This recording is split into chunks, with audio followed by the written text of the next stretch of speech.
বলুন না, আমাদের মধ্যে সম্পর্ক কি? নিধির প্রশ্ন শুনে কাব্য কিছুক্ষণ চুপ থাকে। আমরা খুব ভালো বন্ধু। সত্যিই কি তাই? হ্যাঁ।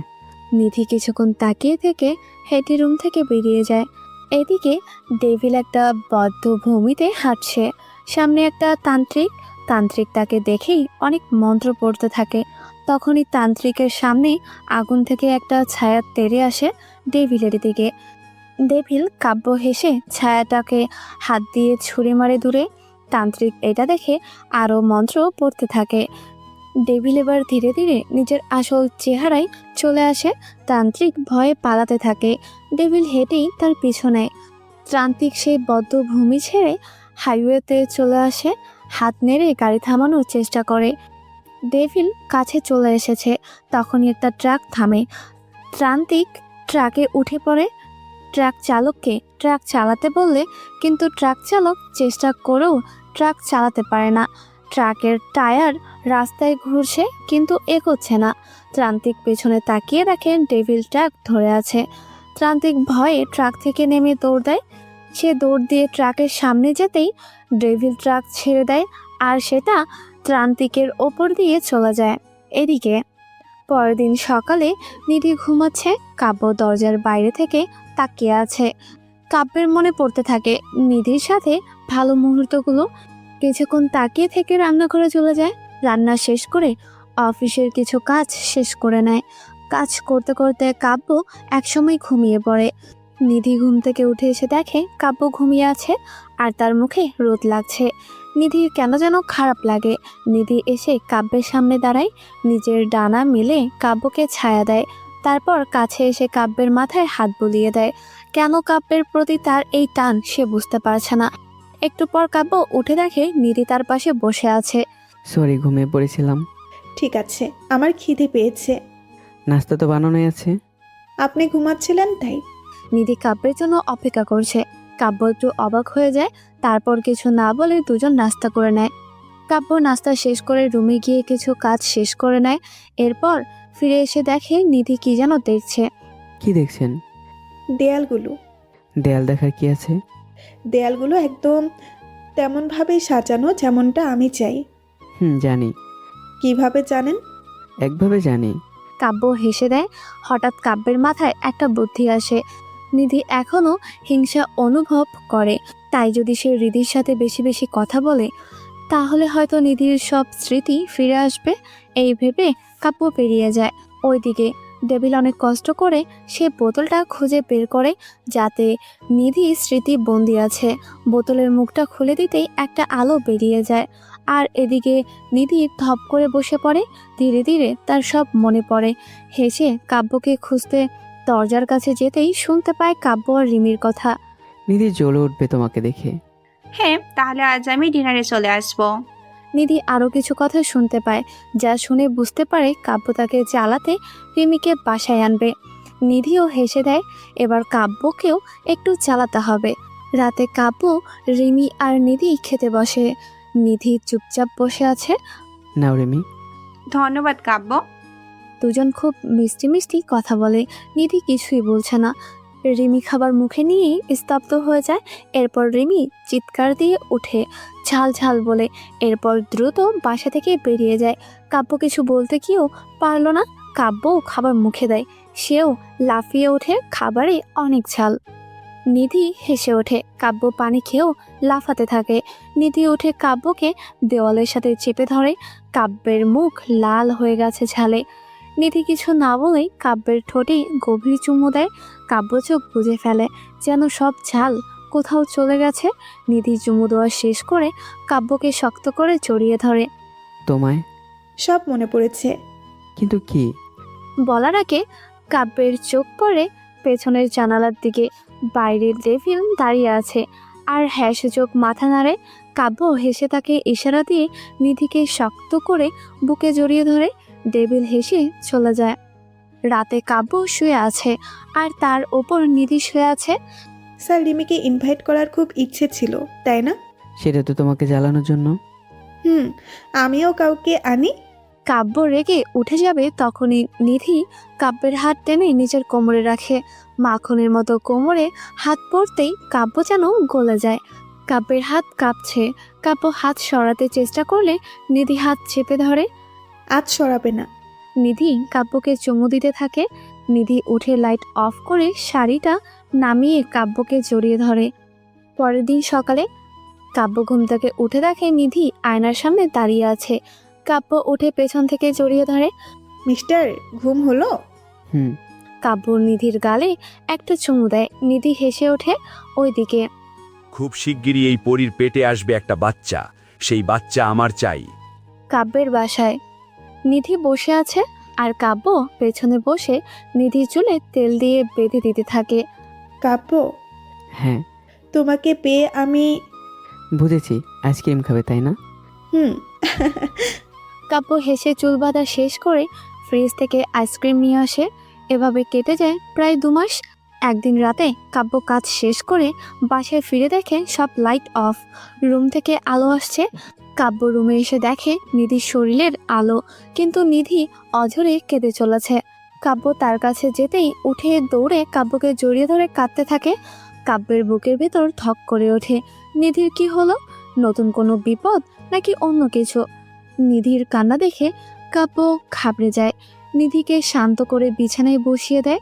তারপর সামনে হাঁটু গেড়ে বসে। কি হয়েছে বলো? কাব্য, বলো। তুমি কি? আমি কি? নিধি কাব্যের হাত নিজের পেটের ওপরে রাখে। আমরা বাবা মা হব কাব্য। নিধির কথাটা শুনে কাব্যের গায়ে যেন একটা শীতল বাতাস বয়ে গেল। অজান্তেই চোখ দিয়ে পানি পড়ে যায়। তারপর উঠে যায়। উঠে বারান্দায় দাঁড়িয়ে কিছুক্ষণ কি যেন ভেবে চিৎকার দিয়ে ওঠে। তারপর দৌড়ে এসে নিধিকে কোলে তুলে নেয়। নিধি কাব্যর কাণ্ড দেখে না হেসে পারে না। কাব্য নিধিকে বসিয়ে বাসা থেকে দৌড়ে বেরিয়ে যায় কোথাও। কাব্য দৌড়াতে দৌড়াতে রাস্তা পার হতে যায়, কিন্তু তখনই কাব্যের দিকে একটা ট্রাক ছুটে আসে। কাব্যের বাম হাত আটকে যায়। চোখ বুজে ফেলে সে। তারপর একটা বিকট শব্দ।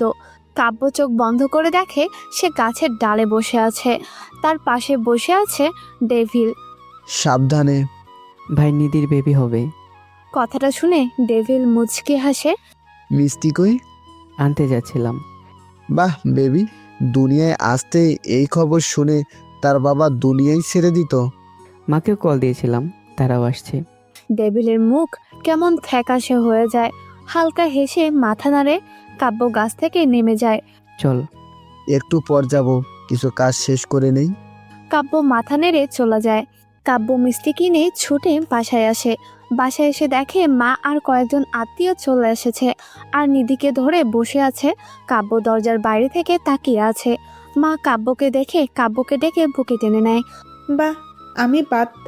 মা হেসে নিধিকে বুকে টেনে নেয়। তারপর চলে আসে নিধির বাবা মা। সবাই বেশ খুশি। জানালার বাইরে থেকে তাকিয়ে আছে ডেভিল। এই খুশিগুলো মনে হচ্ছে হাজার হাজার বছর পর দেখছে, বা আগে কখনো দেখেনি সে। ডেভিল হেসে সেখান থেকে উড়ে নিজের বাসায় চলে আসে। কাব্যর বাসায় কত মানুষ তাকে ভালোবাসে। ডেভিল বাসার দরজা খুলতেই বুকটা ধক করে ওঠে। শূন্য বাসা, তার জন্য কেউ অপেক্ষা করছে না। তার এখনো মনে আছে ছোটবেলায় আঘাত পেলে বাসায় এলে মা আঘাতে ওষুধ লাগিয়ে দিত। যদিও সে ওষুধ কোনো কাজের লাগতো না, কিন্তু মায়ের সেই স্নেহমাখা ছোঁয়াটা তার বেশ ভালো লাগতো। এসব ভেবে আয়নার সামনে গিয়ে জামা খুলতে বুক কেঁপে ওঠে। আজ সারা গায়ে অনেক আঘাত, কিন্তু কই কেউ তো হাত বুলিয়ে দিচ্ছে না। কেউ তো আর বলছে না খোকা বস, আমি সব সারিয়ে দিচ্ছি। এতই খারাপ হয়ে গেল সে সবার কাছে এতই পরশে, শুধু রাগের জন্য। এসব ভেবে ডেভিল বিছানায় হেলান দেয়। অন্ধরে শুয়ে থাকে একা। পরের দিন সকালে নিধি ঘুম থেকে উঠে দেখে পুরো রুম সাজানো, অনেক বাচ্চার ছবি আর ফুল দিয়ে। নিধি উঠে চোখ ডলতে ডলতে বেরিয়ে এসে দেখে বাইরে অনেক বাচ্চা। এরা তো এই এলাকার তাদের প্রতিবেশীদের বাচ্চা। বাচ্চাগুলো নিধিকে দেখে এগিয়ে আসে। নিধি তাদের কাছে যায়। নিধি বেশ খুশি। সে বাচ্চাদের নিয়ে খেলতে থাকে। এদিকে রান্নাঘরে কাব্য আর ডেভিল। কাব্য, এত বাচ্চা কেন বাসায়? ডক্টর বলেছে এই সময় নিধির উচিত হাসি খুশি থাকা, তাই। তো হাসির মুভি দেখাতে পারতি বা ঘুরতে নিয়ে যেতে পারতি। বেবি হবে, তাই বেবিদের সাথে সময় কাটালে ভালো লাগবে। কি? রান্নায় মন দে।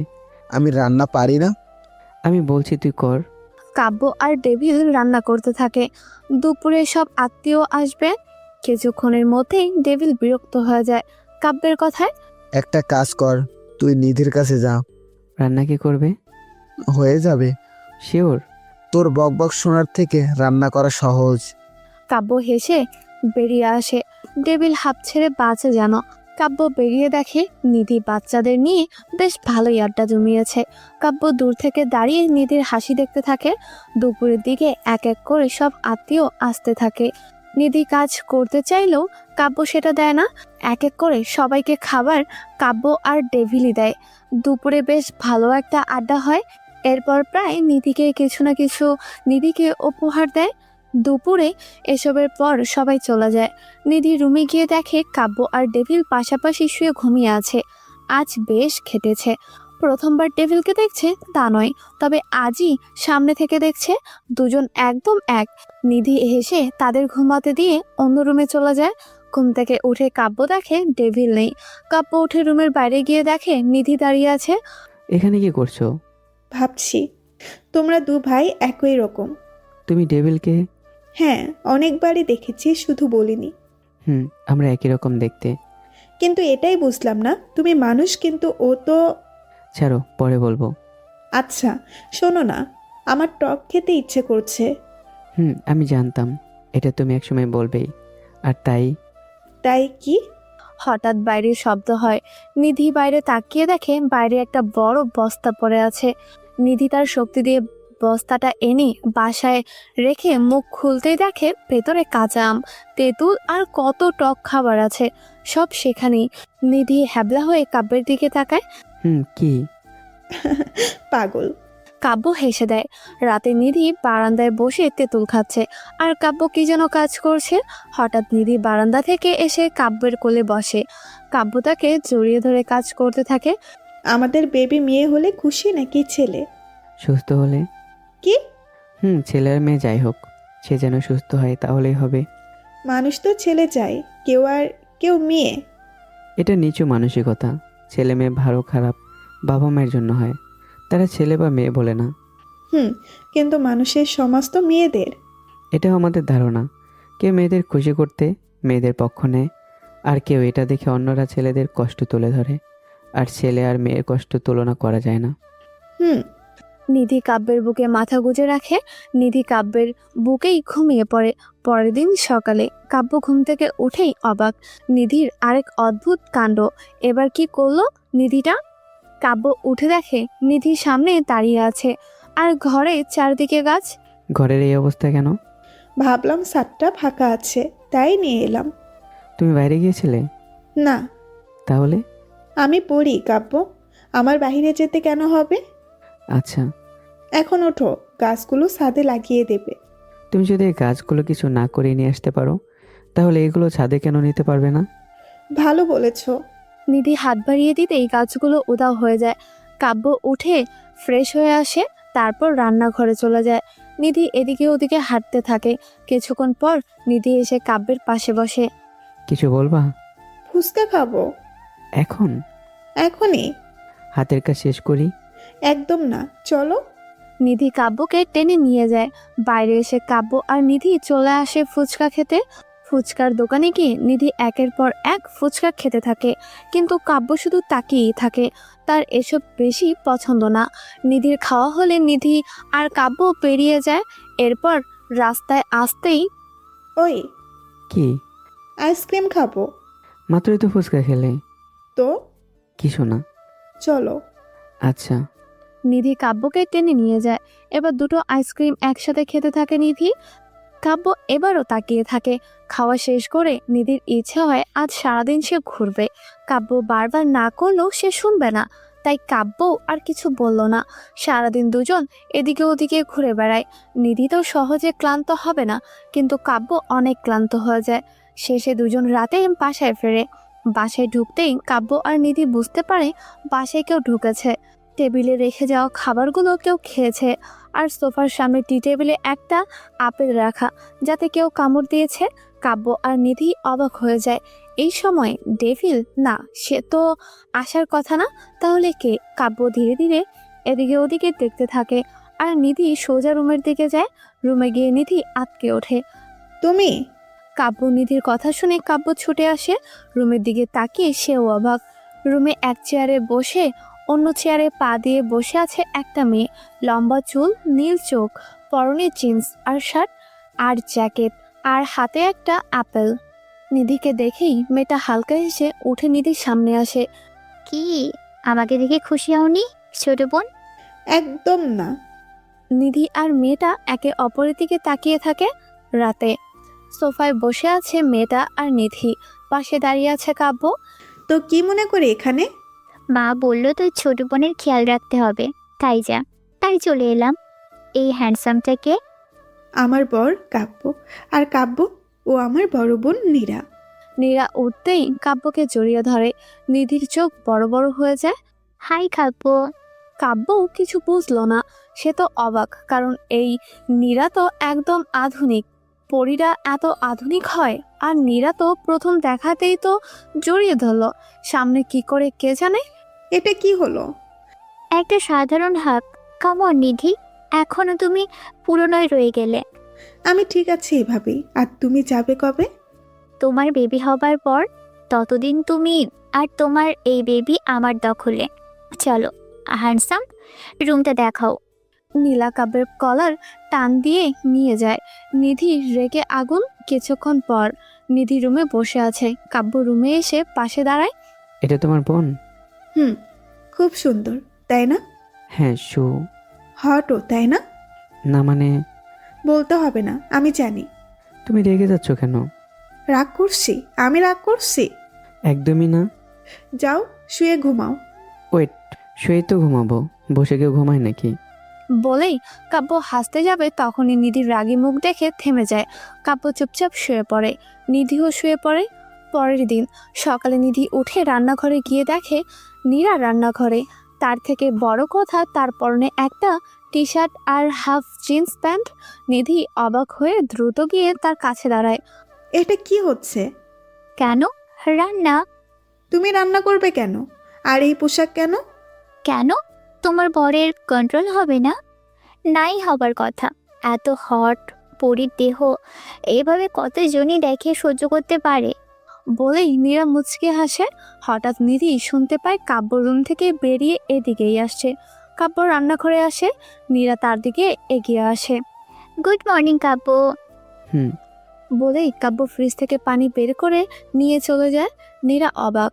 কাব্য একবারের জন্য তার দিকে তাকায়নি। নিধি নীরার দিকে তাকিয়ে হাসে। নীরা মুচকে হাসে। নীরার হাসি দেখে নিধিও অবাক। কাব্য আর নিধি ফ্রেশ হয়ে আসে। নাস্তার টেবিলে বসে দুজনে। নীরা এসে দুজনকে নাস্তা দেয়।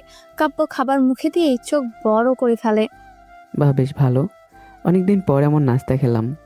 আমি নাস্তা ভালো বানাতে পারি না, তাই না?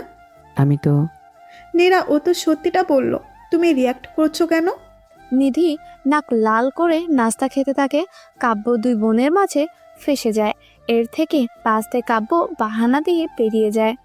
রাতে বাসায় ফিরে কাব্য হতবাক। সামনে দুইজন পরী দাঁড়িয়ে আছে। দুজনই কালো শাড়ি পরা আর ডানা বেরিয়ে আছে। কাব্য বুঝতেই পারছে না এসব কি হচ্ছে। কাব্য মাথা নিচু করে রুমে চলে যায়। সে জানে এখানে মুখ খোলা মানেই আবার নিধি নীরা শুরু হয়ে যাবে। নিধি কিছুক্ষণ পর এসে দেখে কাব্য ঘুমিয়ে আছে। সে কিছু না বলে শুয়ে পড়ে। সকালে নিধির ঘুম ভেঙে যায় শব্দে। উঠে রান্নাঘরের দিকে এগিয়ে সেদিকে তাকাতেই তার মাথায় আগুন জ্বলে ওঠে। নিধি রান্নাঘরের দিকে তাকিয়ে আছে। রান্নাঘরে কাব্য আর নীরা রান্না করছে। নিধি রেগে রান্নাঘরে চলে যায়। কি হচ্ছে এটা? তুমি উঠে পড়েছো? কি হচ্ছে এটা? সকালে নাস্তা বানাচ্ছি। নীরা আপু এখানে তোমার সাথে কেন? আমি তো ওকে সাহায্য করছি। কেন? আরে নিধি, এখন আপু আছে তাই আমি খারাপ, তাই না? বলেই নিধি গাল ফুলিয়ে চলে যায়। কাব্য যেতে চাইলে নীরা তাকে বাধা দেয়।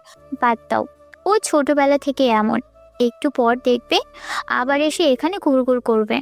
কাব্য মাথা নেড়ে আবার কাজে মন দেয়। নিধি রুম থেকে উকি দিয়ে দুজনের কাজ দেখতে থাকে। তবে দুই বোনের মধ্যে নিধি একটু বেশি সুন্দর। নিধি কিছুক্ষণ পরপর এসে উকি দেয়। নীরা একটা কাজ করতে পারছিল না, কাব্য সেটা দেখে সাহায্য করতে যাচ্ছে। এটা দেখেই নিধি ছুটে রান্নাঘরে হাজির। নিধিকে দেখে কাব্য থেমে যায়। নিধি নিচেই নীরাকে সাহায্য করে দেয়। এরপর পাশের টেবিলের উপর উঠে বসে থাকে। নিধির কাণ্ড দেখে কাব্য আর নীরা মুচকে হাসতে থাকে। নিধি তাদের এই হাসি দেখে আরো রেগে যায়। তোমরা হাসছো কেন? কিছু না নিধু। নিরাপু, আমাকে এভাবে ডাকবা না। কেন নিধু? আমার ভালো লাগে না। আমি তো ভাববই নিধু। ধুর। নিধি রেগে রান্নাঘর থেকে বেরিয়ে যায়। নীরা হাসতে থাকে।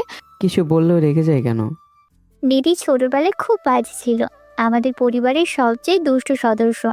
কিন্তু দাদির প্রিয় ছিল নিধি, উনি ওকে নিধু ডাকত। কিন্তু বাকি সবাই এই নামে ডাকলে নিধি রেগে যায়। ও, নীরা হাসতে হাসতে কাজ করতে থাকে। দুপুরে কাব্য নীরা বাসার কিছু কাজ করছে। কাব্য কাজ শেষ করে রুমের দিকে গিয়ে দেখে নিধি কারোর সাথে কথা বলছে। কাব্য একটু অবাক হয়, কারণ বাসায় তো আর কেউ নেই, আর ডেভিও আসেনি। তাহলে নিধি কার সাথে কথা বলছে? কাব্য ধীরে ধীরে রুমের দরজা ঠেলে ভেতরে যায়। নিধি নিজের পেটে হাত রেখে কথা বলছে। জানো বাবু, তোমার বাবা আর তোমার আন্টি খুব সুইট। তোমার আন্টি আম্মুকে বিরক্ত করে, কিন্তু সে কিন্তু আম্মুকে অনেক ভালোবাসে। তুমি এসে আন্টিকে খুব বিরক্ত করবে, কিন্তু ভালোবাসবে বেশি, কেমন? আর তোমার বাবাকে অনেক অনেক ভালোবাসবে। কাব্য হেসে নিধির পাশে এসে বসে। নিধি কাব্যকে দেখে হেসে দেয়। আর বাবা অনেক ভালোবাসবে। নিধি হাসতে থাকে। কাব্য তার পেটে হাত রাখে। কাব্য, হুম। সরি। কেন? রাগ দেখানোর জন্য। পাগলি। কাব্য হেসে উঠে যায়। নিধি তাকিয়ে থাকে। আচ্ছা, আমি কি কোনো কাজে সাহায্য করব? বেবির সাথে কথা বলো, আর আন্টিকে কিভাবে বিরক্ত করবে শেখাও। নিধি হেসে দেয়। কাব্য বেরিয়ে এসে আবার কাজ করতে থাকে। এদিকে কিছুক্ষণ পর দরজায় টোকা দিতে থাকে ডেভিল। কোনো কাজে ব্যস্ত ছিল। আর নিধি রুমে। ডেভিল বারবার দরজায় টোকা দিতে থাকে। রান্নাঘর থেকে এটা শুনতে পায় নীরা। সে ধীরে ধীরে দরজার কাছে এসে দাঁড়ায়। ফিশ আই লেন্স দিয়ে বাইরে তাকিয়ে দেখে অদ্ভুত এক লোক দাঁড়িয়ে আছে। কালো পোশাক গায়ে আর মুখে রাগ। নীরার সন্দেহ হয়। কোমর থেকে তার ছোট্ট ছুরিটা বের করে নেয়। তার সন্দেহ হতে থাকে এই লোক কোনো ক্ষতি করতে এসেছে। নীরার দরজা খুলেই ডেভিলকে এক টান দিয়ে ভেতরে এনে গলায় ছুরি ঠেকিয়ে দেওয়ালে চেপে ধরে। কে তুই? ডেভিল শান্তভাবে তাকিয়ে থাকে। তারপর হুট করেই নীরাকে এক ঝটকায় দেওয়ালে চেপে ধরে। তুই কে? আমি নীরা। হ্যালো নীরা। ডেভিলের চোখ জ্বলে ওঠে। নীরা ঘাবড়ে যায়, কারণ সে বুঝতে পারে এ কোনো মানুষ না। কে তুই? ডেভিল। কে ডেভিল? বাহ, দুজন এখানে রোমান্স করছো নাকি? কাব্যের কথা শুনেই ডেভিল নীরাকে ছেড়ে দেয়। ও কে ভাই? ভাই? হ্যাঁ, ও আমার ভাই। কিন্তু তুমি তো মানুষ, আর ও তো কি হয়েছে? নিধি। এই ছেলে ও তো ডেভিল, কাব্যের ভাই। কিন্তু নীরা, সব বুঝবে, চলো ভেতরে। নিধি নীরাকে ভেতরে নিয়ে যায়। কাব্য ডেভিলের সামনে দাঁড়ায়। কি ভাই, নীরাকে ভালো লেগেছিল? ভাই, আমি বাসার সামনে এসেছি আর এই মেয়েকে দেয়ালের চেপে জেরা করা শুরু করে দিয়েছি। কে এই মেয়ে? ও নিধির বড় বোন নীরা। বড় বোন? নিধি জন্মের সময় মিষ্টি মধু খেয়েছে, আর এই মেয়ে ঝালমরিচ। কাব্য হেসে ডেভিলকে ভেতরে নিয়ে যায়। একটু পর সবাই দুপুরের খাবার খেতে বসে। নীরা আর ডেভিল সামনাসামনি বসে। নীরা ডেভিলের দিকে রাগে চোখে তাকায়। ডেভিল নিজের খাবারের দিকে মনোযোগ দিয়ে রাখে। এদিকে নীরার এসব দেখছে নিধি আর মুচকি মুচকি হাসতে থাকে। খাবার শেষ করে নীরা উঠে রান্নাঘরে চলে যায় সবার জন্য কফি আনতে। নিধি, কাব্য আর ডেভিল সোফায় বসে আছে। নীরা ডেভিলের দিকে রাগে রাগে তাকায়।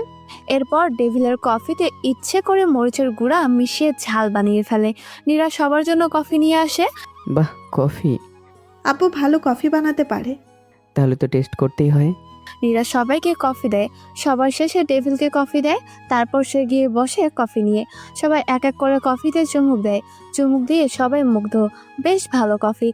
কিন্তু ডেভিল অনেকক্ষণ কফির দিকে তাকিয়ে থাকে। এরপর, একটু চিনি লাগবে। হ্যাঁ, আমি এনে দিয়েছি। নীরা গিয়ে চিনি এনে ডেভিলকে দেয়।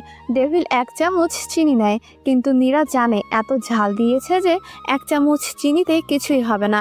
ডেভিল কফিতে চুমুক দেয়। নীরা তার দিকে তাকিয়ে থাকে, কিন্তু ডেভিলের কিচ্ছু হয় না।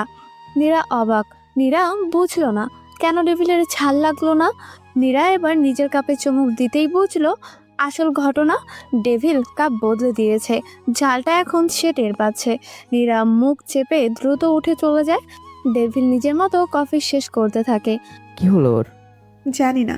বিকেলের দিকে ডেভিল চলে যায়, কিন্তু নীরা রেগে আছে। সে এর প্রতিশোধ নেবেই। সন্ধ্যায় নিধি বারান্দায় একা দাঁড়িয়ে আছে। হঠাৎ পাশে এসে দাঁড়ায় নীরা। কি দেখছো?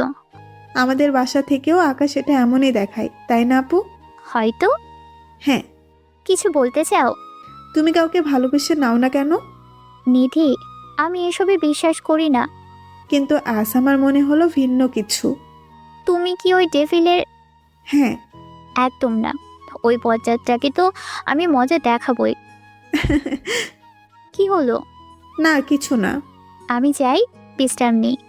নীরা চলে যায়। কাব্য এসে নিধিকে জড়িয়ে ধরে। কিছু ভাবছো?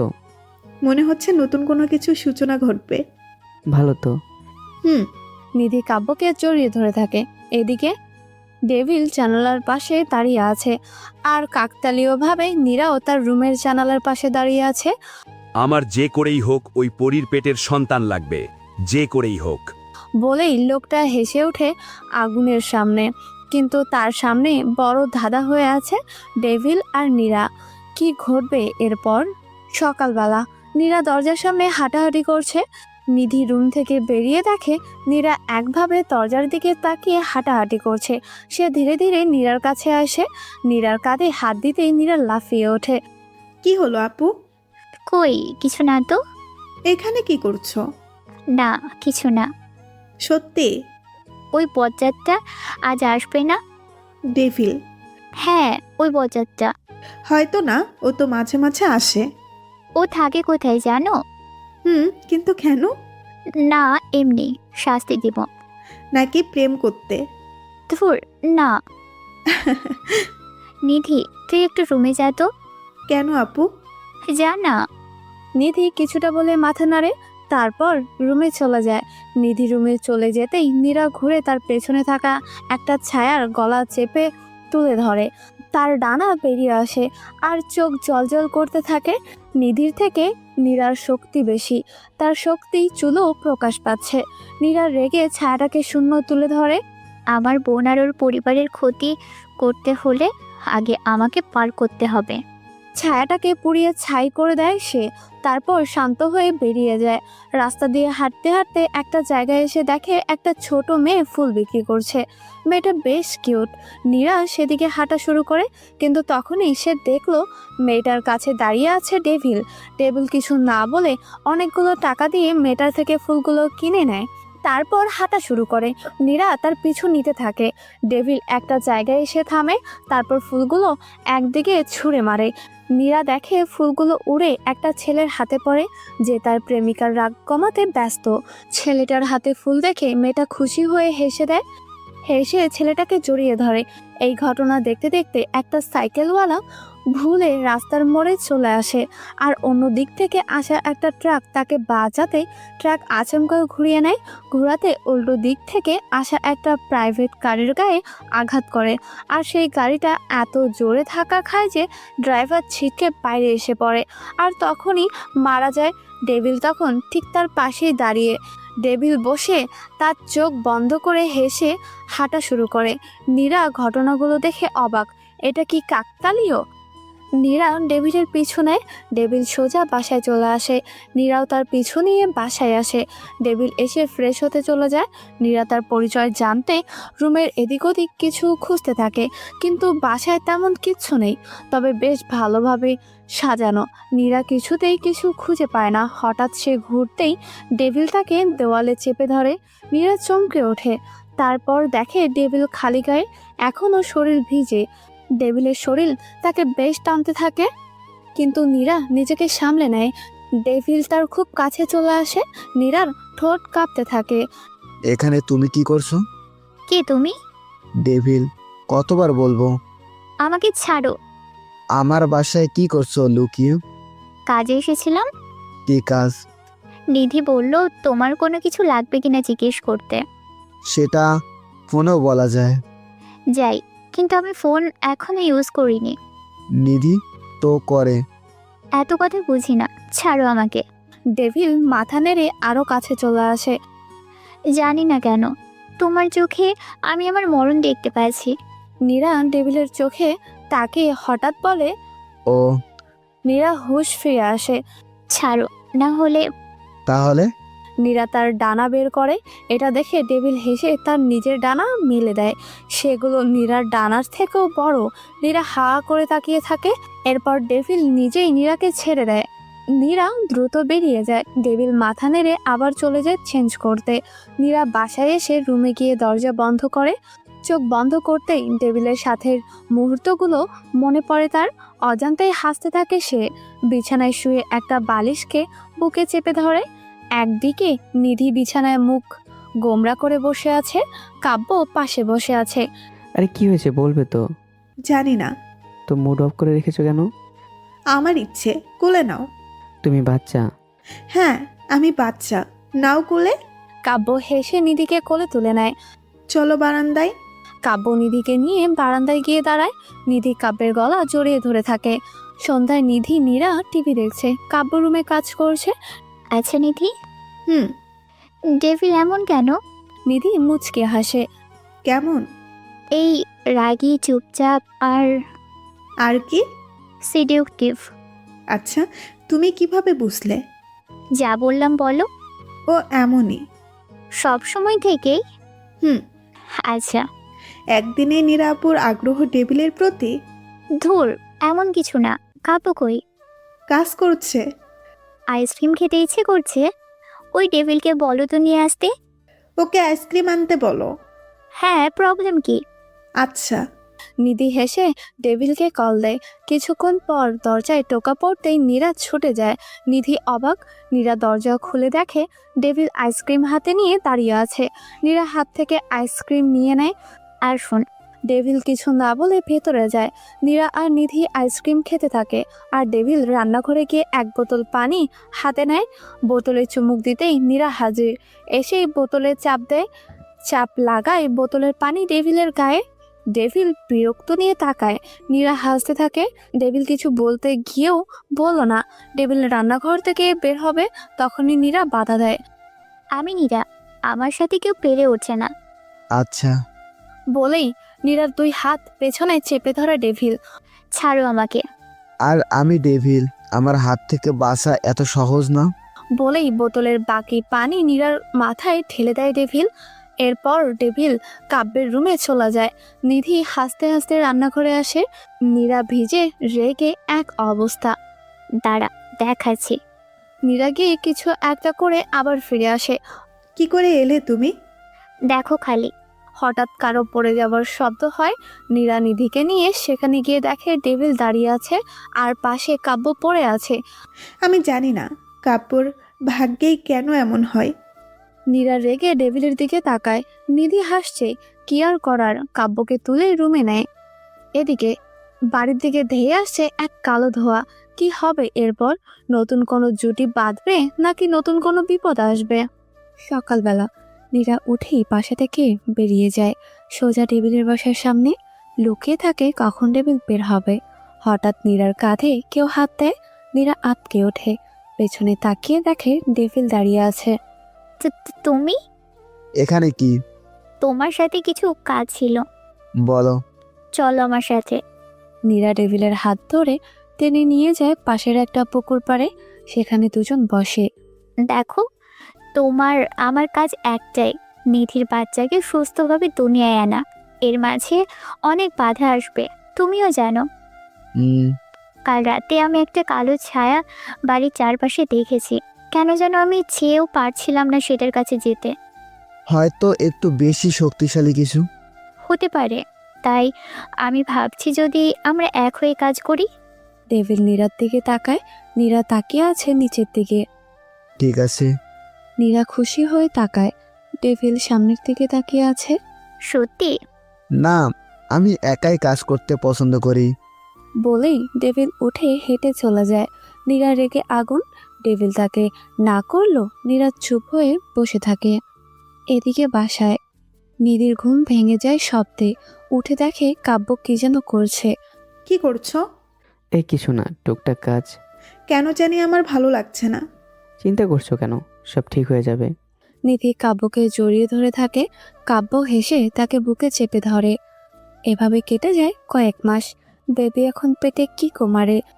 নিধিকে এখন বেশিরভাগ সময় বিছানায় রাখা হয়। কাব্য নিজের সব কাজ বাসাতেই করছে। নীরা নিধির খেয়াল রাখতে ব্যস্ত থাকে। আর টেবিলের সাথে সুযোগ পেলেই ঝগড়া। একদিন রাতে 4 জন মিলে লুডো খেলছিল, কিন্তু কাব্য আর ডেভিলের সাথে কিছুতেই পেরে উঠছে না নিধি নীরা। নীরা একসময় রেগে যায়। ডেভিলের হাত ধরে টেনে রুমের বাইরে নিয়ে এসে দেওয়ালে চেপে ধরে। এটা কি হচ্ছে? নীরা হেসে ডেভিলের হাত নিজের পেটে রাখে। মাখনের মতো পেটে হাত পড়তে নীরা ডেভিলের ঠোঁটে চুমু দিয়ে চেপে ধরে। ডেভিল ছাড়ানোর চেষ্টা করলেও পারছে না। হঠাৎ একটা ক্লিক হয় আর নীরা তাকে ছেড়ে দেয়। ডেভিল অবাক হয়ে তাকিয়ে থাকে। নীরা তার ফোনে একটা ছবি তুলে রাখে। পরের ম্যাচ না হারলে এই ছবি সবাই দেখবে। না না, এটা ঠিক না। তাহলে পরের ম্যাচ হেরে যাবে। ঠিক আছে। নীরা হেসে রুমে আসে। চলো আরেক ম্যাচ খেলবো। ডেভিলও রুমে আসে। পরের ম্যাচে প্রথমে কাব্য আর ডেভিল হারতে থাকে। নীরা তো খুশিতে আত্মহারা। ভাবলো ডেভিল জব্দ হলো, কিন্তু হঠাৎ খেলা ঘুরে যায় আর শেষে আবার কাব্য আর ডেভিল জিতে যায়। নীরা রেগে ডেভিলের দিকে তাকায়। কি সবাইকে কিছু দেখাবে? দেখাও। না না না। আরে দেখাও না। নীরা উঠে রুম থেকে দৌড়ে পালিয়ে যায়। কি দেখাবে? আসলে তোমার বোন।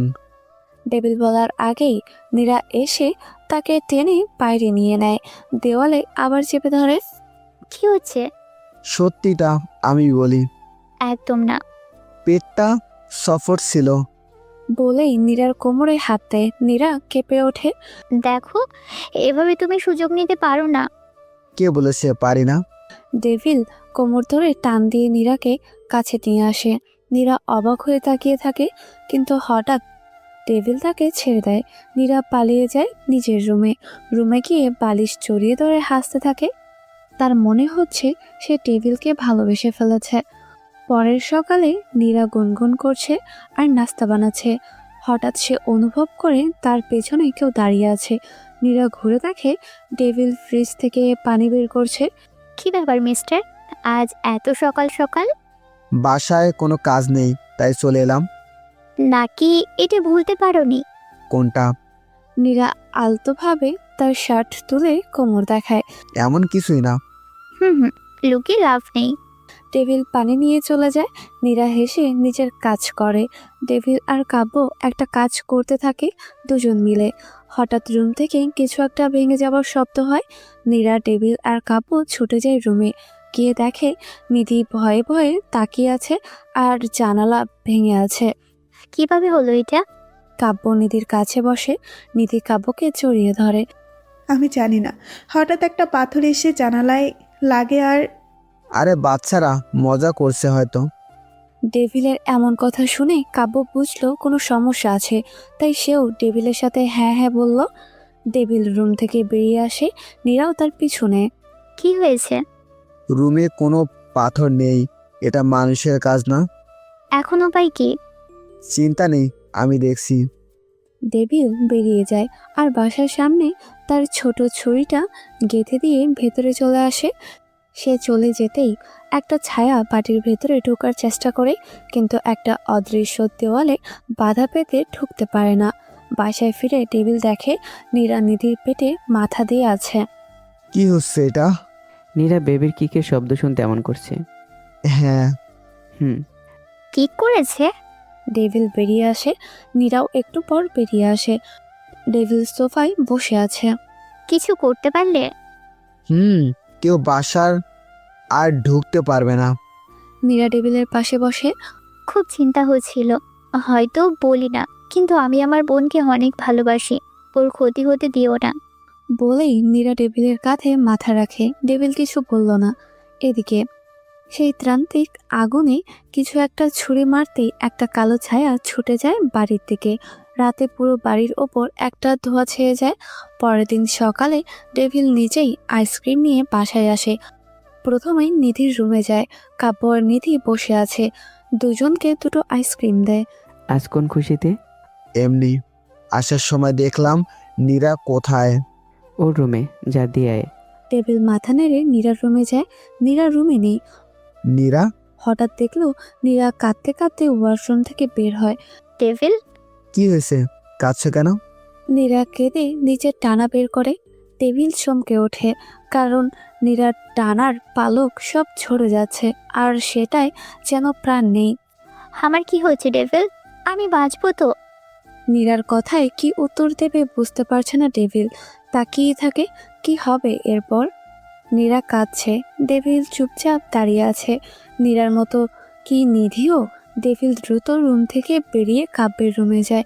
গিয়ে দেখে নিধি আর কাব্য বসে আছে। নিধি, তোমার ডানা একটু বের করবে? কেন?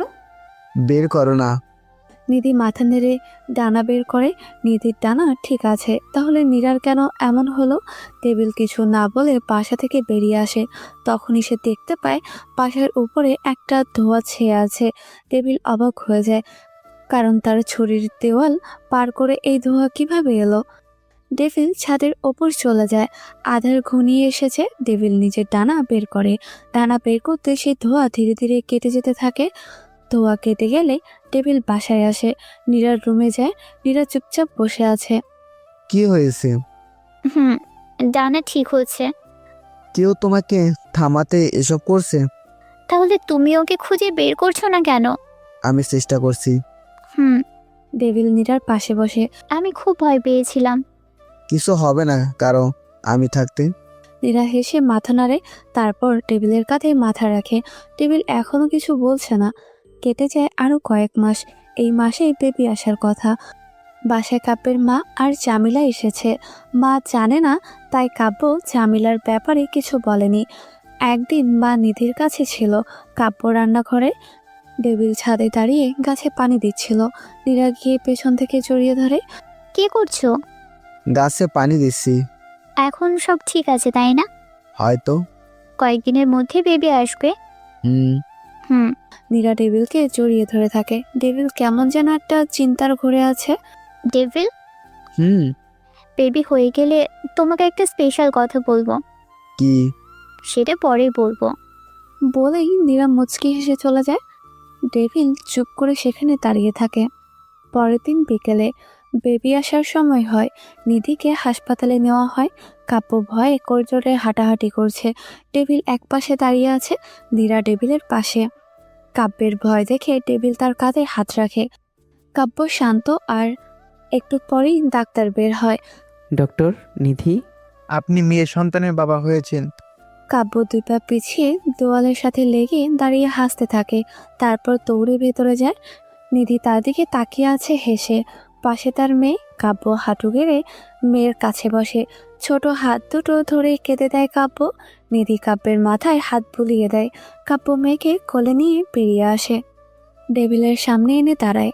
ডেভিল একভাবে তাকিয়ে থাকে বেবির দিকে, তারপর পায়ে হাত রাখে। বুক যেন কেঁপে ওঠে। মা? ডেভিল চোখ বুজে ফেলে। কাব্য তার কোলে বেবিকে দিতে যায়, কিন্তু সে নেয় না। নিজের গলার লকেটটা খুলে বেবির গলায় দিয়ে দেয়। এটা তো মায়ের দোয়া সবসময় ওকে রক্ষা করবে। ডেভিল হেসে বলে। কাব্য মাথা নাড়ে। নীরাও বেবিকে কোলে নিয়ে অনেক খুশি। হঠাৎ ডেভিল বুঝতে পারে বাইরে কিছু হচ্ছে। ডেভিল একাই বেরিয়ে আসে। বাইরে অন্ধকার। ডেভিলের পেছনে পেছনে কাব্য আর নীরাও বেরিয়ে আসে। বাইরে এসে দেখে তারা হাসপাতালের সামনে না, অন্য কোনো এক স্থানে। অবাক হয়ে যায় কাব্য, নীরা। তারা সামনে তাকিয়ে আটকে ওঠে। সামনে যেন হাজার হাজার হিংস্র দানব জ্বলন্ত চোখে তাকিয়ে আছে বেবির দিকে। তখনই বেবির সামনে এসে দাঁড়ায় ডেভিল। সেই হাজার হাজার দানব এগিয়ে আসে। ডেভিল রেগে এগিয়ে যেতেই তার আসল রূপ বেরিয়ে আসে। বিশাল ডানা বেরিয়ে আসে, মুখ বদলে যায়, জ্বলন্ত চোখ। নীরা আর কাব্য শুধু তাকিয়েই থাকে। চোখের পলকে হাজার হাজার দানব মাটিতে মিশে যায়। ডেভিল যেন আরও শক্তিশালী হয়ে গেছে। সবাইকে শেষ করে ডেভিল আবার স্বাভাবিক হয়ে ফিরে আসে। সবাই আবার হাসপাতালে ফিরে আসে। ধীরে ধীরে সব আত্মীয় চলে আসে, যেন এক উৎসব শুরু হয় বেবিকে নিয়ে। সবাই বেশ খুশি। ডেভিল চিন্তিত, এত সহজেই এত দানব শেষ, এত সহজ। নীরা তার কাঁধে হাত রাখে। ডেভিল মুচকি হাসে, কিন্তু মনে এখনো চিন্তা। পরের দিন বিকেলে নিধি আর বেবিকে বাসায় আনা হয়। কাব্য আর নিধি বাসায় চলে আসেই নিজেই অবাক। পুরো বাসা ফুল দিয়ে সাজানো, ফুল কেটে সাজানো হয়নি, ফুল গাছ যেন দেওয়াল থেকে বের হয়েছে। কাব্য আর নিধি বাসায় ঢুকে বেবি নিয়ে। সন্ধ্যার দিকে কাব্য আর নিধি শুনতে পায় ছাদে একটা শব্দ হচ্ছে।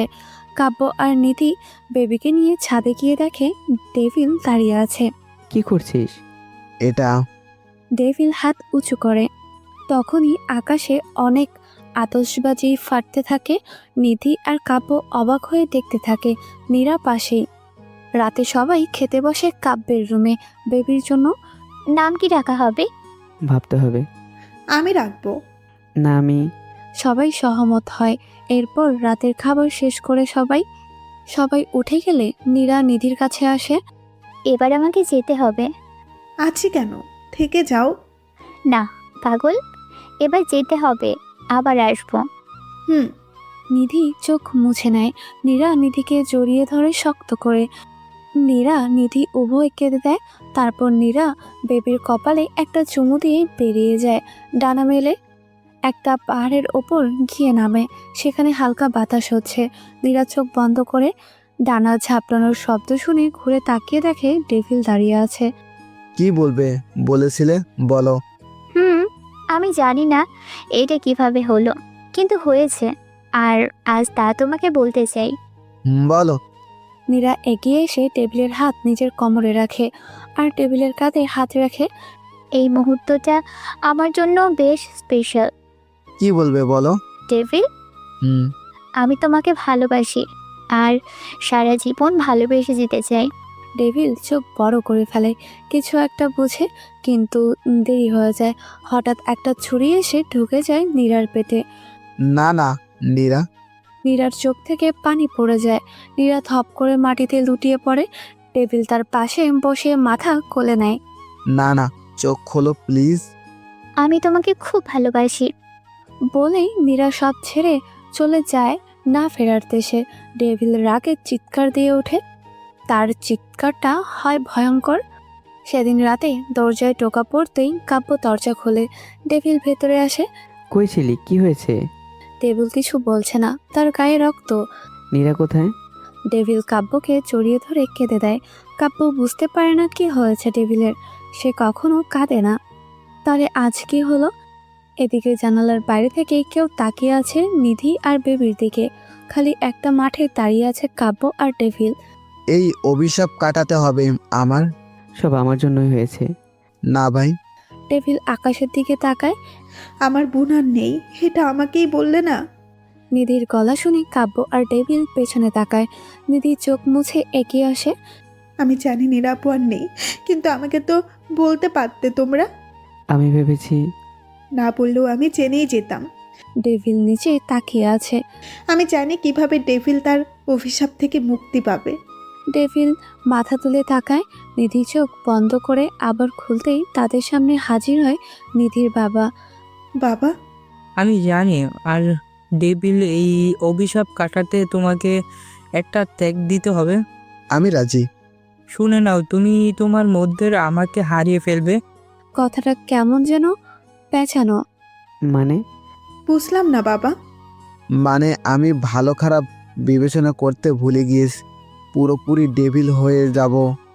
ডেভিলের কথা শুনে কাব্য আর নিধি তাকায়। কথাটার মানে ডেভিলের ভেতরে যে সকল আবেগ, মায়া, ভালোবাসা বা ভালো দিক আছে তা সব চলে যাবে। না, এটা ছাড়া কোনো উপায় নেই। না, আমি রাজি। ঠিক আছে তাহলে। নিধির বাবা একটা কালো পাথর বের করে ডেভিলের দিকে এগিয়ে দিতেই ডেভিল সেটা হাতে ধরে। তখন ডেভিলের শরীর থেকে একটা উজ্জ্বল আলো পাথরে ঢুকে যেতে থাকে। একসময় পাথরটা আরও কালো হয়ে ফেটে যায় আর ধোঁয়ার সৃষ্টি হয়। কাব্য আর নিধি ধোঁয়া কাটিয়ে তাকিয়ে দেখে ডেভিল দাঁড়িয়ে আছে। তুই ঠিক আছিস? একদম। এখানে দাঁড়িয়ে সময় নষ্ট না করে বাসায় চলো। কাব্য আর নিধি অবাক। এক মুহূর্ত তার সব মন খারাপ উধাও। নিধির বাবা এক লম্বা শ্বাস ফেলে চলে যায়। রাতের টেবিল বাসায় চলে আসে নিজের। হঠাৎ তার কিছু একটা মনে পড়ে আর সে দ্রুত ডানা মেলে উড়ে যায়। কাব্যের বাসার সামনে এসে দেখে একটা বড় ছায়া জানালা দিয়ে তার বাসার দিকে তাকিয়ে আছে। টেবিল বাসার সামনে নামতেই ছায়াটা উধাও হয়ে যায়। টেবিল ছায়ার গায়ে থেকে আসা ধোঁয়াটা দেখে চিনতে পারে এটা সেই ধোঁয়া যার জন্য নীরার টানা নষ্ট হয়েছিল। তার কারণে নিধি ও তার বেবির ক্ষতি হতে পারে। ডেভিল দ্রুত বাসায় যায়। আরে তুই? সব প্যাক করে তোমরা আজই গ্রামে চলে যাবা বা অন্য শহরে যাবা? কেন? ভাই প্লিজ। কাব্য কিছু বলল না, নিধিকেও তেমন কিছু জানায় না। সে রাতেই কাব্য আর নিধিকে অন্য কোথাও পাঠিয়ে দেয় ডেভিল। আর যাওয়ার সময় কাব্যকে বলে সে যেন তার নাম আর তার ঠিকানা কাউকে না বলে। এখন থেকে সে এই শহরে কাব্য হয়ে থাকবে। কাব্য হ্যাঁ বলে চলে যায়। 5 বছর পর ডেভিল ফাঁকা বাসায় এসে বসে। ভালো লাগছে না। ডেভিল বাসা থেকে বেরিয়ে যায়। নিধির বেবির সাথে দেখা করে এলো। ডেভিলকে যদি কেউ হুকুম করতে পারে তাহলে ওই পাকনা বুড়িটা। কিন্তু আজ ডেভিল চলে আসে। তার বাচ্চা পছন্দ না, কিন্তু ওই বুড়ির মধ্যে যেন তার মা। ডেভিলে সে ঘুমিয়ে পড়ে। রাতে ঘুম থেকে উঠে বাসা থেকে বেরিয়ে যায়। রাস্তা দিয়ে হাঁটতে হাঁটতে হঠাৎ সামনে দেখে একটা নাইট ক্লাব। টেবিলের মুখে হাসি ফোটে। ক্লাবে গিয়ে একটা ড্রিঙ্কস নিয়ে দাঁড়িয়ে থাকে। সামনে একটা মেয়ে দাঁড়িয়ে, আকর্ষণীয় ফিগার। ডেভিল এগিয়ে যায়। তোমার নামটা কি? কেন? বলবে না? নীরা। তোমার নামও নীরা? আর কার নাম নীরা? চলো বাদ দাও। ওই নীরার থেকে তুমি একটু বেশি ঝামেলা। নীরা হেসে তাকায়। ডেভিলের চোখে তাকিয়ে সে যেন কোথাও হারিয়ে যায়। এদিকে কাব্য ঘুমিয়ে আছে, কিন্তু তার মনে হচ্ছে তার পিঠে যেন অনেক ভারী কিছু রয়েছে। কাব্য ধীরে ধীরে চোখ খুলে দেখে তার পিঠের ওপর নিধি আর তার মেয়ে বসে আছে। কি করছো তোমরা? মা পাপাকে বলো উঠতে। আর ছুটি বলে কি সারাদিন ঘুমাবে? কাব্বু উঠো, আর সারাদিন মাম্মা আর আমাকে নিয়ে ঘুরবে। মীরার পাকনা পাকনা কথা শুনে কাব্য উঠে বসে। মা, কাল তো চাচুকে জ্বালালে, আজ আমাকে? মায়ের একটু জ্বালাবে। উঠো। মীরার মাথায় হাত বুলিয়ে কাব্য উঠে চলে যায় ফ্রেশ হতে। মীরা নিধির সাথে সামনের রুমে গিয়ে বসে। কাব্য এলে সবাই মিলে বের হয় ঘুরতে। রাস্তা দিয়ে হাঁটার সময় রাস্তার উল্টো পাশ দিয়ে একটা মেয়েকে দেখে। মীরা বলে ওঠে। মেয়েটা হাত নেড়ে চলে যায়। কাব্য নিধির দিকে তাকায়। ও ডেভিলের মতো আচরণ কেন করছে? জানি না, তবে কিছুদিন ডেভিলে ওকে নিয়ে ঘুরতে বের হতো। এই সেরেছে। হঠাৎ একটা লোককে দেখে মীরা পুলিশ পুলিশ বলে চেঁচিয়ে ওঠে। লোকটা এটা শুনেই দৌড় দেয়। মীরা হেসে ওঠে। এমন করলে কেন? এই লোকটা একটা পাজি, রেপিস্ট আর কিডন্যাপার, তাই এমন করলেও ওই ভয় থাকে। কাব্য আর নিধি চোখ বড় করে। মা তুমি জানো রেপিস্ট আর কিডন্যাপ কি? হ্যাঁ। নিধি আতকে ওঠে। এই পিচ্ছি মেয়ে জানে? কি জানো? যারা রাস্তায় অপ্রয়োজনী রং করে তারা রেপিস্ট, আর যারা বাচ্চাদের অসময়ে ঘুম পাড়ায় তারা কিডন্যাপার। নিধি আর কাব্য মুচকি হেসে দেয়। এসব তোমাকে কে বললো? চাচ্চু। আর কে বলবে? মীরাকে নিয়ে দুজন ঘুরতে থাকে। সারাদিন ঘুরে রাতের দিকে বাসায় ফিরে আসে। মীরা এসেই রুমে চলে যায়। কাব্য মীরার পেছনে যায়। নিধি রান্নাঘরে যেতেই সে অনুভব করে কেউ একজন তার পেছনে আছে। নিধি ঘুরে তাকিয়ে দেখে তার বাবা। বাবা তুমি? একটা সমস্যা হয়েছে নিধি। নিধি জানতে চায় কি হয়েছে। কিছুক্ষণ পর নিধি রুমে আসে। কাব্য দেখে নিধির মন খারাপ। কাব্য এগিয়ে আসে। কি হয়েছে? নিধি কাব্যের দিকে তাকায়। বাবার তলোয়ারটা চুরি হয়ে গেছে। নিধির কথা শুনে কাব্য অবাক হয়ে যায়। কাল আমাকে ডেভিলের সাথে দেখা করতে যেতে হবে। নিধি মীরার দিকে তাকিয়ে থাকে। এটা কি কোনো নতুন বিপদের আগমন? আর মীরা কি তাদের জীবনে সুখের ছোঁয়া এনে দিতে পারবে? পরের দিন নিধি রান্নাঘরে কাজ করছে। মীরা পাশে। মীরা বসে আছে। নিধু। ডাকটা শুনে নিধির শরীর কেঁপে ওঠে। এটা নীরার ডাক। এভাবে নীরা তাকে ডাকে। নিধি ঘুরে তাকায়, তার পেছনে একটা মেয়ে দাঁড়িয়ে আছে, কিন্তু এ তো নীরা নয়। কে আপনি? আমি নীরা, নিধু। না, এটা হতে পারে না।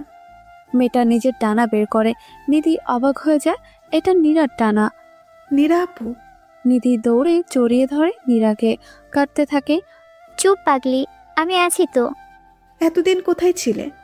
সেদিন আমি মরে যাইনি। সেই ঘটনার পর আমার শরীর নষ্ট হয়ে যায়, কিন্তু বাবা আমাকে বাঁচিয়ে নেয় আর আমার নতুন একটা শরীর তৈরি হয়।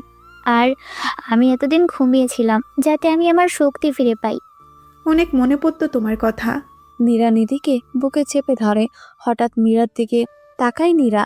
নিধিকে ছেড়ে মীরার সামনে গিয়ে হাঁটু গেড়ে বসে, তারপর নিধির দিকে তাকায়। নিধি হ্যাঁ সূচক মাথা নেড়ে উত্তর দেয়, হ্যাঁ এটাই তার বেবি। নীরা মীরার হাত নিজের গালে রাখে। কেমন আছো? তুমি কে? আমি আমি তোমার মায়ের বড় বোন। তুমি তো মাম্মামি থেকেও বিউটিফুল। নীরা মীরাকে বুকে চেপে ধরে। মীরাও হেসে নীরাকে জড়িয়ে ধরে। নীরা কাঁদতে থাকে। মীরা এটা দেখে নীরার চোখ মুছে দেয়। তুমি কি ব্যথা পেয়েছো? ঠিক হয়ে যাবে। নীরার চোখ মুছে দিয়ে বলে মীরা। নীরা হেসে মীরাকে কোলে তুলে নেয়। কিন্তু আপু ডেভিল? আমি সব জানি নিধু, আমি ওকে ঠিক করে দেব। হুম। কাব্য কোথায় গেছে? কিছু কেনার ছিল, তাই বেরিয়েছে। আচ্ছা, আমি কয়েকদিন এখানে থাকলে অসুবিধা হবে? আপু তুমি সারা জীবন থাকলেও অসুবিধা হবে না। হুম। মীরাকে কোলে নিয়ে নীরা বারান্দায় গিয়ে দাঁড়ায়। তোমার ডানা মাম্মামির থেকেও বড় আর সুন্দর। তাই? তুমি মাম্মার ডানা দেখেছো? হ্যাঁ। তোমার চাচুর? চাচুর তো ডানা নেই। চাচু আসে বাসায়? কাল চলে গেছে। আসবে আর? চাচু প্রতি বছর 3 বাড়ি আছে।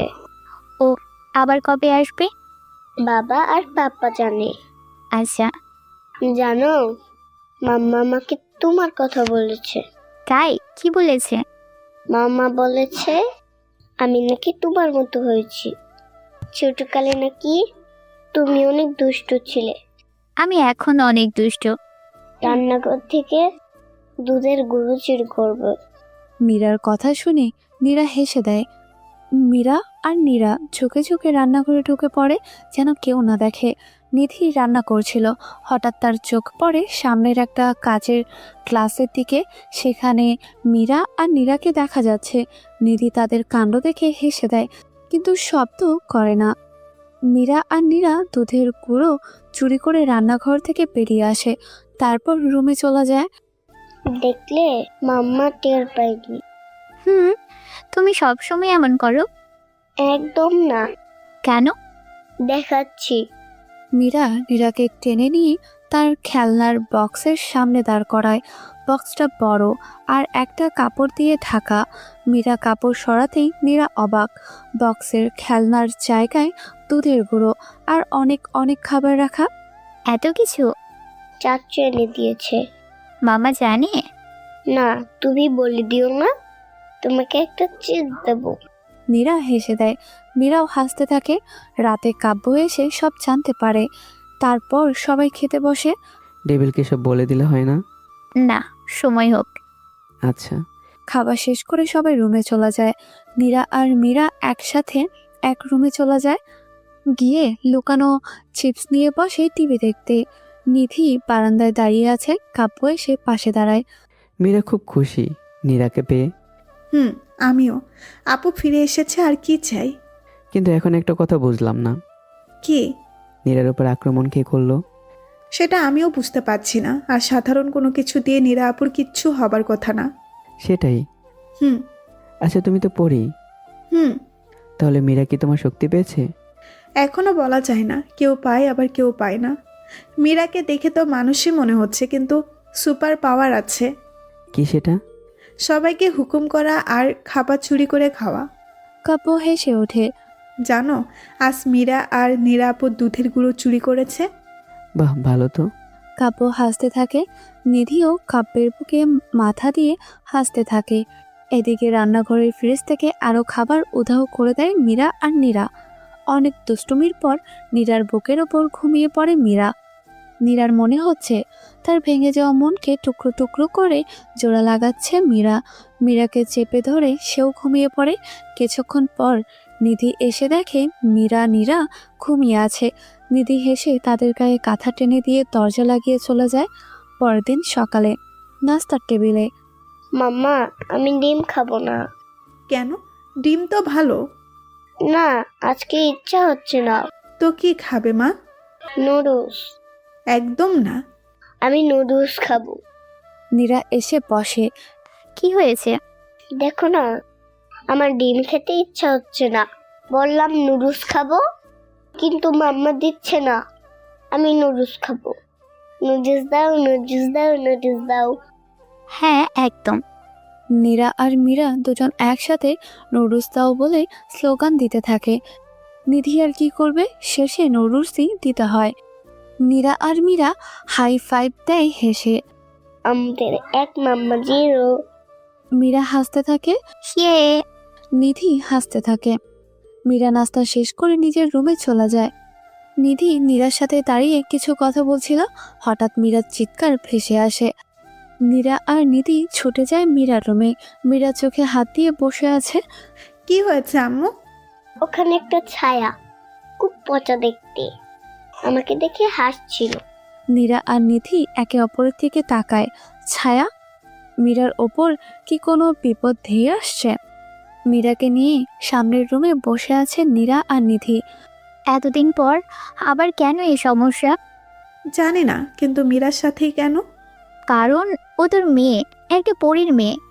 হ্যাঁ, কিন্তু অত তো কোনো শক্তি নেই। সেটা তো সবাই জানে না। নিধি চিন্তায় পড়ে যায়। নীরা তাকে শান্ত করে। চিন্তা নেই, আমি আছি, মীরার কিছু হবে না। নিধি হালকা হাসে। বিকেলে নিধি রান্নাঘরে কাজ করতে থাকে।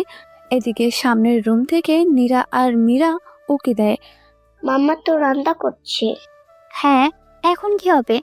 তুমি গিয়ে মাম্মার সাথে কথা বলো, আমি পিছন থেকে চকলেটের প্যাকেট বের করে নেব। ভালো বুদ্ধি।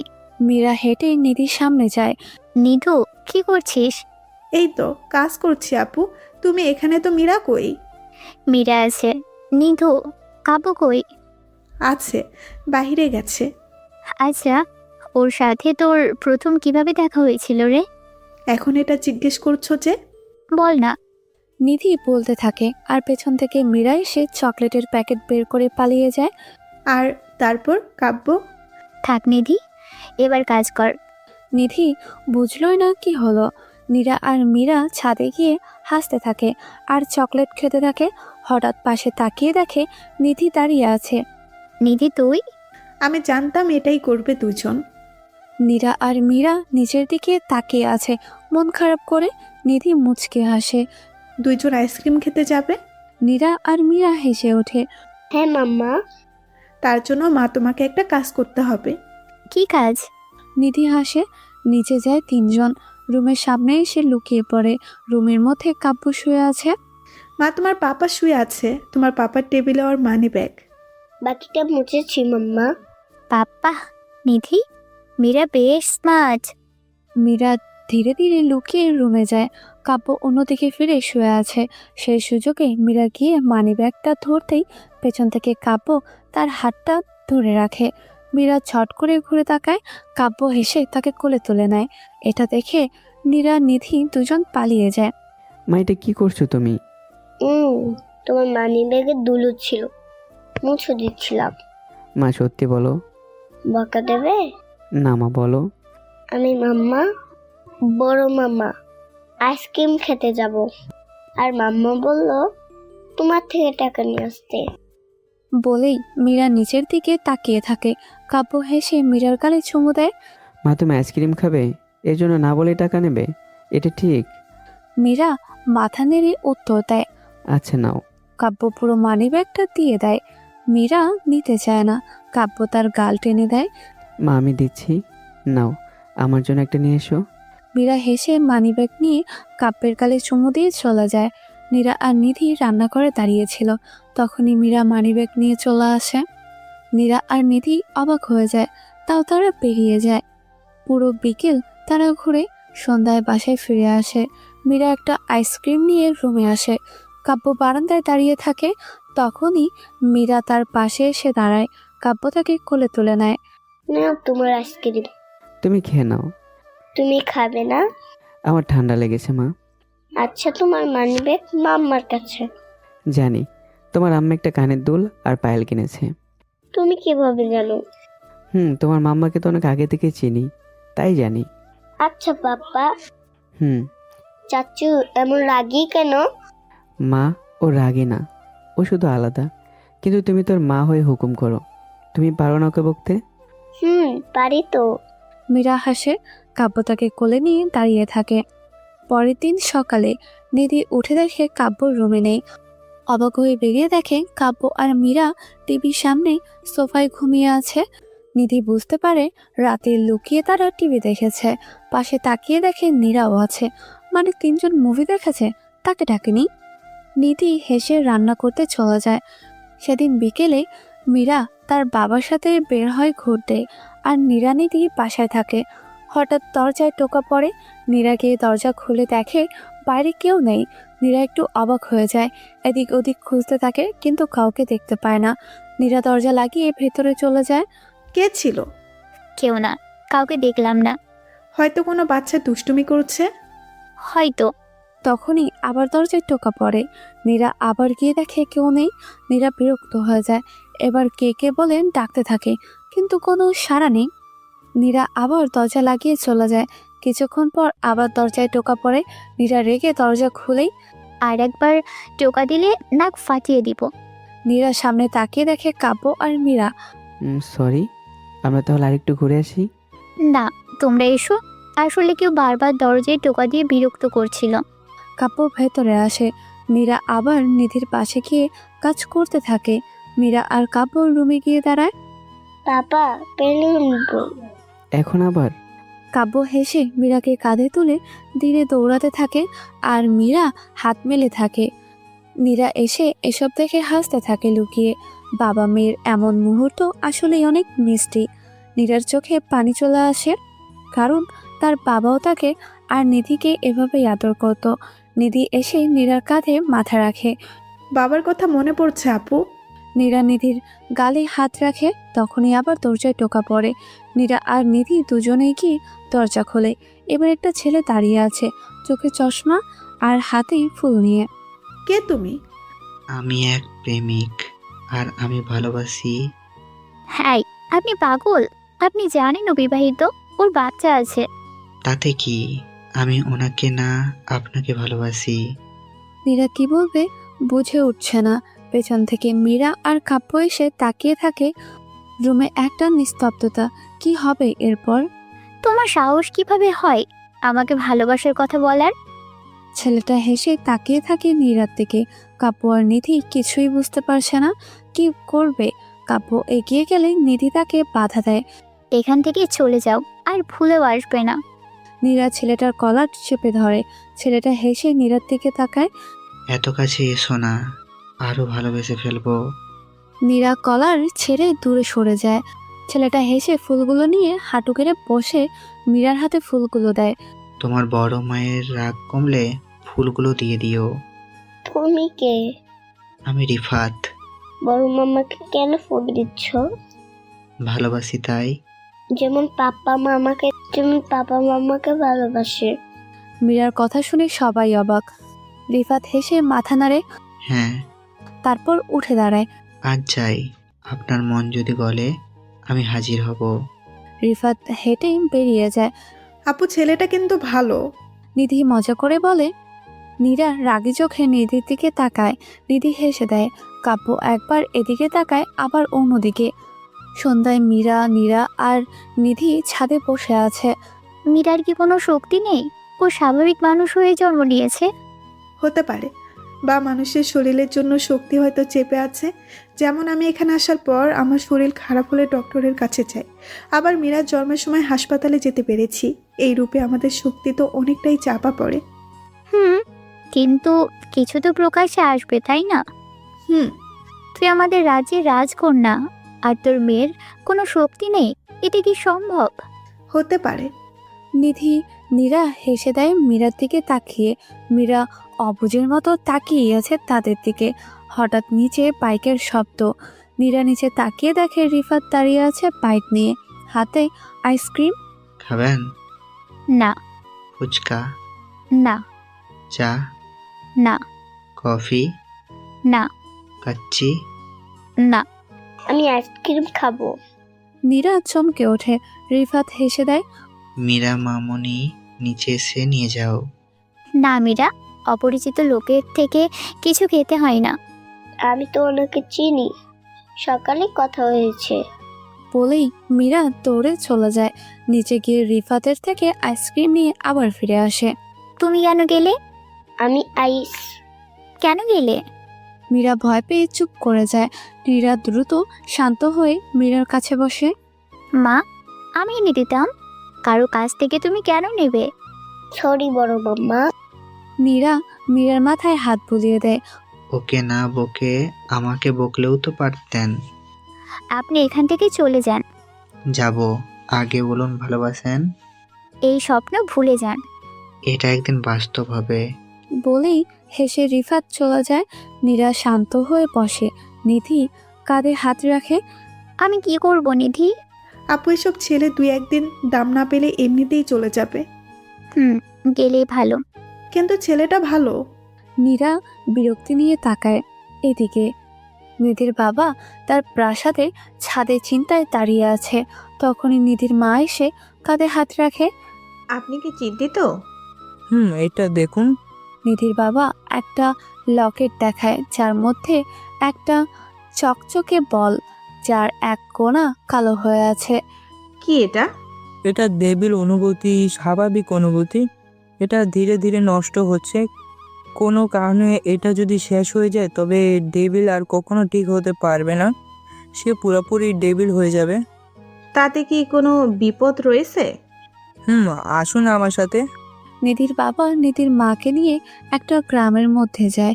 নিধির মা দেখতে পায় পুরো গ্রাম পুরো ছাই। সেখানে হাজার হাজার দেহ পড়ে আছে ছাই হয়ে। এসব কি? ডেভিল এই গ্রামে এসেছিল, সেটা অনেক আগে।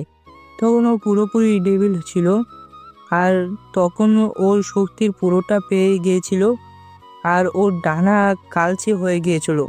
তখন গ্রামে কোনো এক আচরণে ও রেগে যায়, আর যার ফলে ও পুরো গ্রামকে পুড়ে ছাই বানিয়ে ফেলে।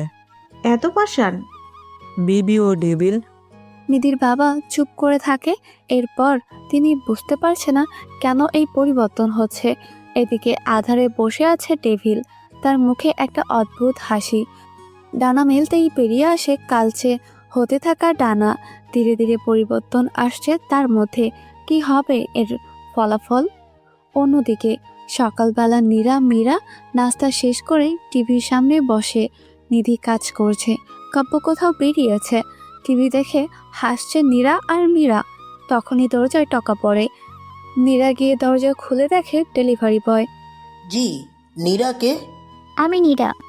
আপনার জন্য একটা ডেলিভারি আছে, এখানে সাইন করুন। নীরা সাইন করে বক্সটা নিয়ে ভেতরে চলে যায়। কে আপু? ডেলিভারি বয় একটা বক্স দিয়ে গেল। আমার জন্য ডেলিভারি। কে পাঠিয়েছে? নাম নেই। নীরা বসে বক্সটা খোলে। সেখানে একটা শাড়ি আছে, সাথে কাগজ। সেখানে লেখা, এই নীল শাড়ি পরে একবার ছাদে আসবেন। লেখাটা দেখে নীরার রেগে শাড়িটা ছুঁড়ে মারে দূরে। রেগে হাঁটা শুরু করে। নিধি খেয়াল করে নীরার ডানা বেরিয়ে এসেছে, আর সে খুব রেগে আছে। নিধি দ্রুত তাকে থামায়। আপু না, একদম না, বাদ দাও। কিন্তু এই ছেলে। বাদ দাও আপু। নীরার রেগে নিজের রুমে চলে যায়। রাতে রিফাত বন্ধুদের সাথে আড্ডা শেষ করে বাইকে করে বাসায় ফিরতে থাকে। বাইকের স্পিড ভালোই। হঠাৎ সে লক্ষ্য করে রাস্তার মাঝে একটা মেয়ে দাঁড়িয়ে। রিফাত ব্রেক করতেই তার বাইক অ্যাক্সিডেন্ট করে, সোজা ধাক্কা খায় রাস্তার পাশে গাছে। রিফাত সেখানেই জ্ঞান হারায়। এটা দেখে পাশ থেকে হেসে হাঁটা শুরু করে নীরা। তার কাজ শেষ। ডানা মেলে উড়ে যায়। পরের দিন সকালে নিধি রান্নাঘরে কাজ করছে। কাব্য আজও কাজে বেরিয়েছে। হঠাৎ নীরা চিৎকার করে নিধিকে ডাক দেয়। নিধি ছুটে গিয়ে রুমে যায়, গিয়ে তাকিয়ে সে চোখ বড় করে ফেলে। নীরা তার দিকে তাকিয়ে বলে, নিধু, মীরা। নিধিও তাকিয়ে আছে মীরার দিকে। মীরা তাহলে স্বাভাবিক মানুষ না, সেও পরি শক্তি পেয়েছে। নিধি তাকিয়ে দেখে মীরা বসে আছে আর তার পাশের একটা ছোট গাছে ফুলে ভরে গেছে, যদিও এখন সেই গাছে ফুল হবার কথাই না। নিধি অবাক হয়ে তাকিয়ে আছে। সে ভেবেছিল মীরা স্বাভাবিক মানুষ। মানে তোমার মেয়ে কোনো স্বাভাবিক মানুষ না? হ্যাঁ, তাই তো দেখছি। আর কি কি শক্তি আছে তোমার মীরা? মীরা কিছু না বুঝে তাকিয়ে থাকে। মীরা এখনো বুঝে উঠতে পারছে না তারা কিসের কথা বলছে। নীরার নিধি মীরার পাশে বসে থাকে। আজ ছেলেটা বিরক্ত করতে এলো না। আজ আসবেও না। না, মনে হচ্ছে তোমার রাগ থেকে শিক্ষা হয়েছে। নীরা হাসছে। আপু, তুমি তো কিছু করনি তো? না নিধু, আমি কেন কিছু করব? কারণ ওকে তোমার পছন্দ না। আমি কিছুই করিনি। নীরা মীরাকে নিয়ে চলে যায়। নিধি বাইরের দিকে তাকিয়ে থাকে। বিকেলের দিকে তারা ছাদে উঠে দাঁড়ায়। নীরা মীরার একপাশে দাঁড়িয়ে আছে। আচ্ছা নিধু, টেবিলের আসল নাম কি রে? তুষার আহমেদ কাব্য। কি? এটা তো কাব্যের নাম, তাই না? হ্যাঁ, দুই ভাই দুই ডাইমেনশনে থেকে একরকম চেহারার পাশাপাশি একই নাম পেয়েছে, তাই ওই কাব্য নিজেকে নিজের পরিচয় মানে ডেভিল বলাকেই বেশি পছন্দ করে। বুঝলাম। তো ডেভিলের একটা স্বাভাবিক নামও আছে? তুষার আহমেদ কাব্য। আমাদের ক্ষেত্রেও তো একই অবস্থা, তাই না? আমাদের ওখানে আমাদের আলাদা নামে ডাকা হয়। আপু। হঠাৎ আকাশ কালো করে বৃষ্টি নামে। মীরা দৌড়ে ছাদ থেকে নেমে যায়, কিন্তু নিধি সেখানে দাঁড়িয়ে থাকে। চারপাশটা খালি, তাই নিধি নিজের ডানা বের করে। নীরা সেদিকে তাকিয়ে অবাক হয়ে যায়। নিধি তো ডানা আগের তুলনায় অনেক বড় আর চকচকে। নিধি, তোমার ডানা? হ্যাঁ জানি, কারণ আমি এখন মা। হ্যাঁ, মায়ের মতোই তোমার ডানা। নিধি হেসে ঘুরে তাকায়। রাতে কাব্য একা রাস্তার ধারে দাঁড়িয়ে আছে। হঠাৎ সে লক্ষ্য করে দূর থেকে 5টা আলো ছুটে আসছে। কাব্য মুচকি এসে দাঁড়িয়ে থাকে। 5টা আলো তার কাছে আসতেই দেখা গেল সেগুলো 5টা বাইক। বাইকগুলো এসে থামে তার সামনে। মাঝের বাইক থেকে একজন নেমে কাব্যের সামনে দাঁড়ায়। কেমন আছেন ভাই? অনেকগুলো ইউনিভার্স থাকার এটাই তো মজা, তাই না? যে নিজেকে আলাদা আলাদাভাবে দেখা যায়।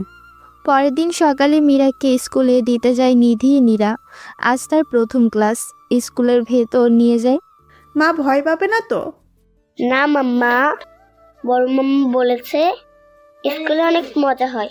নীরা হেসে মীরার মাথায় হাত বুলিয়ে দেয়। মীরা ছুটে ক্লাসে চলে যায়। নিধু, যতক্ষণ ক্লাসে, চলো আইসক্রিম খেয়ে আসি। আপু তুমিও না?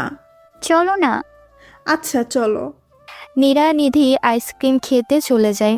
মীরা ক্লাসে বসে আছে। তখনই একটা মেয়ে তার পাশে বসে। মীরা হাসি মুখেই তার সাথে কথা বলে। হঠাৎ পাশের মেয়েটার চোখে পড়ে মীরার লকেটের দিকে। কি সুন্দর। আমার চাচু দিয়েছে। দেখি দেখি। না, ধরবে না এটা। না, দেখি। মেয়েটা জোর করে ধরতে চায়, আর তখনই বললাম না ধরবে না।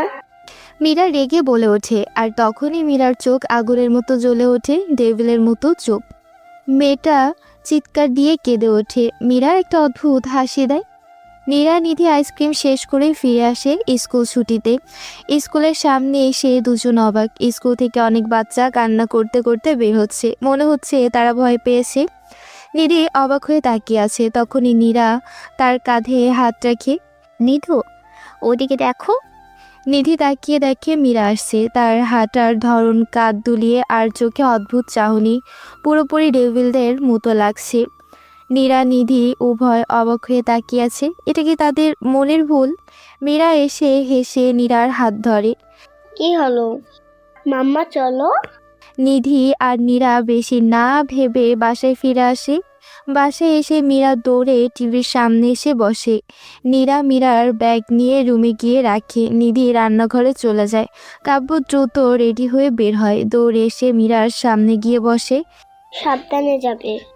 মীরা বলে, তারপর কাব্যের কপালে চুমু দেয়। আচ্ছা মা। এরপর কাব্য দ্রুত রান্নাঘরে চলে যায়। আসি। সাবধানে। হুম। কাব্য নিধির কপালে চুমু দিয়ে বেরিয়ে যায়। নিধি হেসে আবার কাজে মন দেয়। মীরার সাথে বসে টিভি দেখছে। বিকেলের দিকে তারা ছাদে উঠে দাঁড়ায়। হালকা বাতাস আছে। মীরা আর নীরা দৌড়ে একে অন্যকে ধরার খেলা করছে।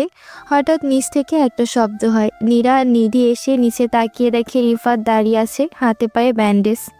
এই অবস্থা কেন? নিধু, অ্যাক্সিডেন্ট, 1 মাস বেড রেস্ট ছিল, কিন্তু ওনাকে না দেখতে তো একদিনও থাকতে পারছি না। রিফাতের কথা শুনে নীরা তার দিকে অবাক চোখে তাকিয়ে থাকে। ছেলেটা কি পাগল? এখন তো হাতটা গেছে, এরপর প্রাণ, সেটাও রাজি। নীরা রেগে যায়, কিন্তু মনে মনে খারাপ লাগে রিফাতের জন্য, তাই সে সেখান থেকে বেরিয়ে যায়।